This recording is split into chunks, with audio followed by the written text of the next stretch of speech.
Hey you guys, in this next video, Vivek is being interviewed by a woke man and they're talking about gender dysphoria.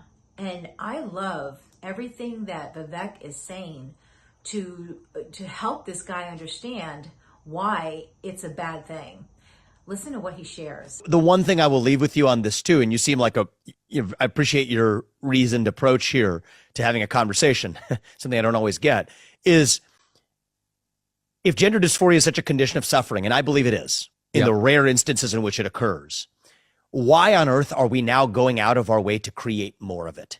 By purposefully weaving in the possibilities for gender confusion at ages where literally, and there's good evidence to back this up, when there's one case of gender dysphoria in a school, it spreads. Like you could do the R squared math on this, right? It's like you could compare that to COVID, the spread of COVID, and you can epidemiologically model this stuff.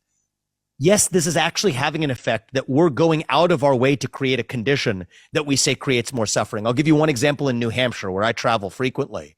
The state just shot down a piece of legislation. All it said was, if a kid in school identifies as a gender different than their biological sex, the parent has a right to know. And over a lot of activism and opposition, they shot that bill down, which is odd because the whole premise is that kids are at heightened risk of suicide, in fact. And so a parent doesn't have the right to know if their kid's showing up in school with the condition that the whole premise for the movement was the kid is at higher risk of mental health condition or suicide.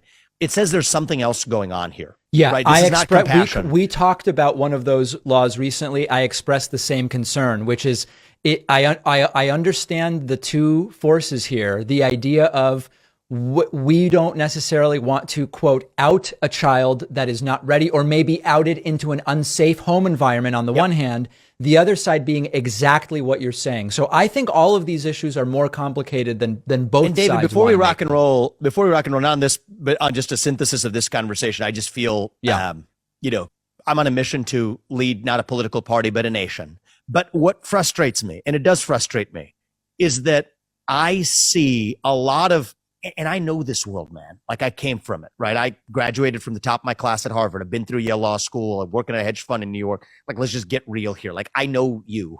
We haven't met before, but I know you in some sense of the word. Okay. Like you're not unfamiliar to me. And what I see amongst even my peers, right, is a form of laziness. I think I'm saying this out of respect and not an attack, in a constructive way. I saw a little bit of it in the start of this conversation, right? Where you're going to be able to smoke out a version of that which can be caricatured, but these are our fellow citizens. And their concerns come from a deep place where if you can do a better job of articulating and smoking out where that concern comes from, then we have an obligation to do it. And that's what gives me my motivation in this race, where people will say, somebody living 50 miles radius of where I am in central Ohio today, and say, well, they say the First Amendment applies to tech companies. They're rubes because they don't know that that only applies to the government. Actually, to double click on that and say, you know what, there's something to that intuition. And it turns out if a private actors doing what the government actually implicitly goaded them to do, then the First Amendment does apply. In every instance, to be able to say that when there's something of value there, don't just sweep that under the rug and reject it, smoke it out, and then let's have that real debate. And think that's the woke or trans case, I'll do the same. I'm not sure if you caught it, but toward the beginning of the video, when Vivek was trying to explain why gender dysphoria is just, it's an awful thing that we're doing to our children. And when the guy responded to what Vivek was saying, he was responding in a way that was more supporting that, yeah, we need to have more supporting gender dysphoria, especially because we don't want kids to go to an unsafe home. So it was like his argument was honing in on that little piece. And Vivek is like, we have to be careful by taking one, I'm paraphrasing of course, but by taking like one part of it and making that be the bigger issue. The thing that popped in my head is, as a parent who has 3 kids all on their own now, when our kids were going through teenage and, kind of going through that very hard time and becoming an adult, even when I was going through being a teenager, everyone knew, parents knew, doctors knew that your hormones and that change is a very difficult time. And we were always supported with conversation. We were always supported with whatever we needed.